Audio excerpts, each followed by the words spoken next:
Kehormatan DPR mengaku kecewa dengan penjelasan Komisioner KY Imam Ansori Saleh saat pemeriksaan terkait pernyataannya soal percobaan suap dari anggota Komisi Hukum DPR.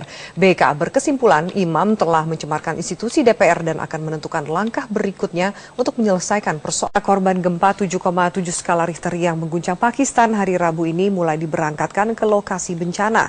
Gempa di Provinsi Balukistan yang terjadi kemarin malam membuat ribuan orang luka-luka dan kehilangan tempat tinggal. Demokrat tetap teguh mengusung Ruhut Sitompul menjadi Ketua Komisi 3 Bidang Hukum DPR di tengah penolakan sejumlah fraksi. 3 fraksi dipastikan tetap menolak pelantikan Ruhut sebagai pembantu mencuri uang majikannya berupa mata uang asing senilai 2,8 miliar rupiah. Salah satu pembantu mengaku nekat mencuri untuk membayar utang orang tuanya.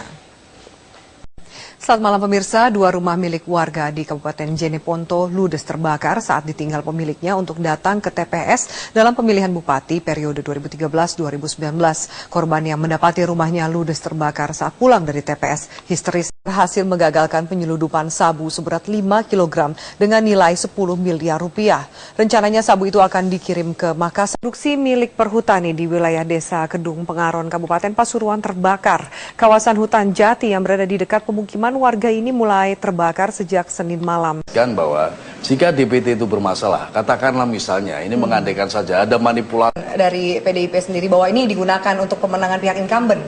Saya kira itu bisa terbantu. Cuman yang juga menarik adalah ketika concern atau kekhawatiran juga dari parpol ada terjadinya kecurangan pemilu lewat DPT ini. Kita akan lanjutkan diskusi ini. Para narasumber sesaat lagi tetap bersama kami pemirsa di Prime News. Selamat sore pemirsa, acara pembukaan Rakernas PDI Perjuangan di Jakarta masih berlangsung. Dalam acara pembukaan Rakernas ini Megawati Soekarno Putri menyampaikan pidato.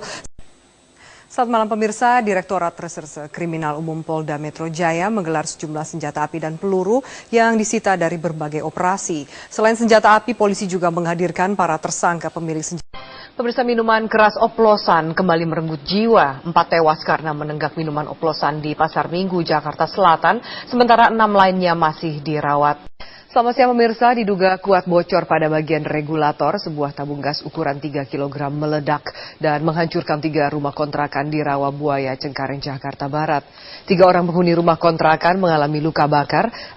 Selamat siang pemirsa, diduga kuat bocor pada bagian regulator, sebuah tabung gas ukuran 3 kg meledak dan menghancurkan 3 rumah kontrakan di Rawabuaya, Cengkareng, Jakarta Barat. 3 orang penghuni rumah kontrakan mengalami luka bakar akibat peristiwa ini. Malik, unjuk rasa ratusan sopir dan pengusaha Metro Mini di depan kantor Gubernur DKI Jakarta berlangsung ricuh. Sejumlah kendaraan dirusak akibat pengunjuk rasa marah karena Jokowi tidak berada di tempat. Dengan tim liputan Jatim memilih di Surabaya, sudah bergabung bersama kita Rifai Pamone di Posko Karsa dan Rory Asyari di Posko Berkah. Terlebih dahulu kita bergabung dengan Rifai Pamone yang saat ini berada di rumah dinas calon petahana Soekarwo, Surabaya, Jawa Timur. Ya Rifai, silakan bagaimana suasana